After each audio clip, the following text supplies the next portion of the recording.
I know. You read a title like that and you wonder, what does that have to do with CHAZ and CHOP? What does G4 closing have to do with CHAZ and CHOP, the Capitol Hill Autonomous Zone, the Capitol Hill Occupied Zone, whatever you want to call it? What do they have to do with each other? We're going to talk about that in this video. Now, a little bit of context here. G4 is a gaming network, the channel dedicated to gaming news and anything related to gaming culture. I used to be a fan of this when I was a child. Growing up, I used to watch G4.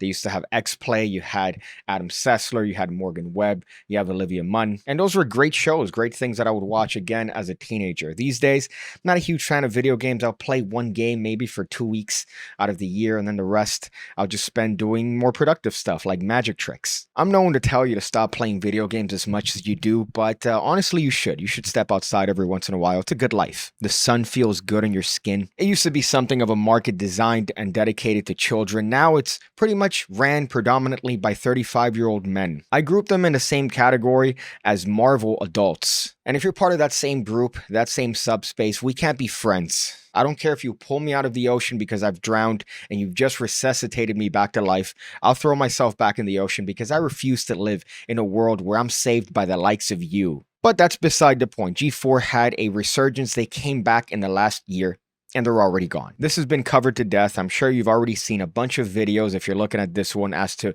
the network closing and why they closed and what people think are the incidents that led to their closing. I mean, Adam Sessler is on Twitter challenging people to fights. We have this troglodyte looking person, Frosk, apparently getting in there, bitching and moaning on how the patriarchy is holding her down, even though she happened to have held a cushy job at G4 for the time that she did.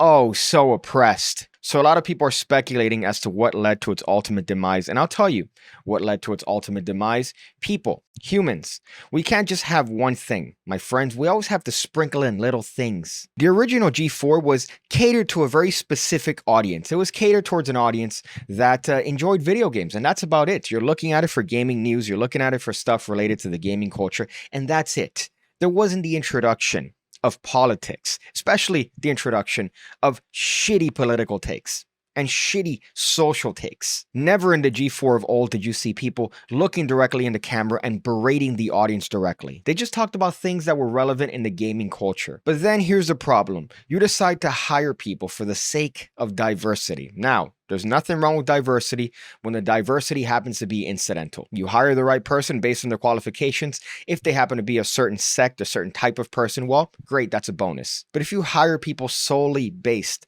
on the fact that they happen to tick off a check mark in a certain box of qualifications that you're looking for based on appearance and or gender and sex and color, you're setting yourself up for failure, which is exactly what happened with G4, which is why I'm making the comparison to CHAZ and CHOP. If you're not familiar with these particular terms, they were names given to an area occupied by protesters as a result of actions taken against George Floyd.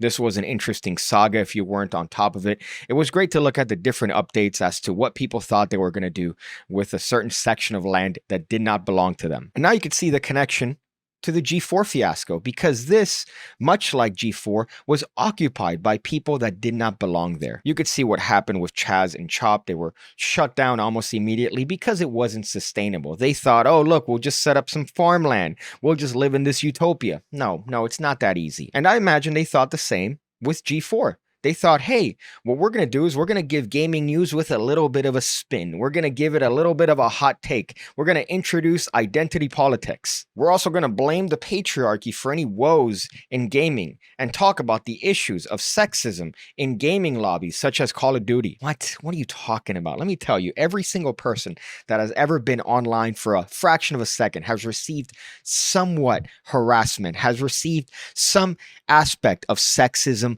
racism. We've all experienced it. You're not special. You're not a victim because someone online said that you were fat or you smelled, or in my case, that you were short and a virgin and do magic tricks for a living. The audacity to go through your life thinking that it's just going to be a bundle of sunflowers, that you're just going to live on a cloud and not experience any sort of issues throughout the entirety of your existence. And G4 ending was much in the same. We have some issues with layoffs. We had some financial burdens. We had a lot of issues that stemmed from the fact that the people watching felt attacked. You have this whole rant by Frosk, which you could watch in your own time. I don't even want to include it in this video, but the fact that there were people just clapping around her and defending the things that she was saying is a pretty good indicator as to why the network was shut down. And of course, people don't blame her. We have another individual here on Twitter starting Twitter wars with other individuals that are criticizing why the network and saying that they felt bad for the people that were laid off and felt bad for the people that lost their jobs because of the actions of a select few. Of course, this strong-spined Twitter warrior decided to hide behind a closed account on Twitter and make sure that nobody could tweet at him. So in a nutshell, G4 was occupied by protesters. It was occupied by professional activists, not people that enjoyed the culture of gaming. They're people that used gaming as a front to deliver their takes. And their takes were essentially political. They were social issues. They were problems that they felt they wanted to get through an audience, and they used the medium of gaming in order to try to get that, and people didn't want to see that. So since then, the network has been shut down, and a lot of people are coming out talking about different reasons why. And I think it's an interesting thing to look at. I think it's a nice microcosm as to what happens when the actual topic is not really the main focus. So in this case, it's a good idea. You have a network dedicated to something that has thousands, if not millions of viewers on a daily basis. I'm astonished every time I go to Twitch and I see that there's 300,000 people watching people play games. What? And allegedly, they were pulling about 1,000 viewers a day, which is not a good set of numbers compared to the actual people that are available in the market. Imagine this massive market you have, this opportunity that you could capitalize on.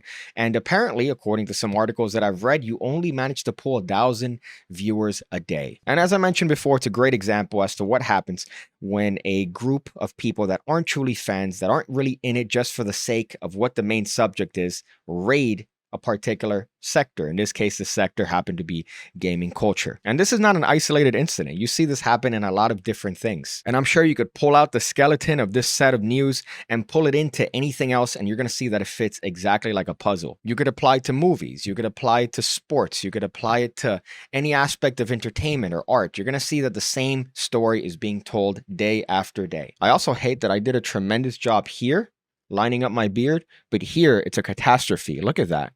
Jesus, that's the building 7 of lineups on my beard. But let me know what you guys think. Let me know what you guys think, along with what your favorite type of cheese is. I see you again, when I see you again, when I see you again, when I see you again, when I see you again, when I see you again, when I see you again.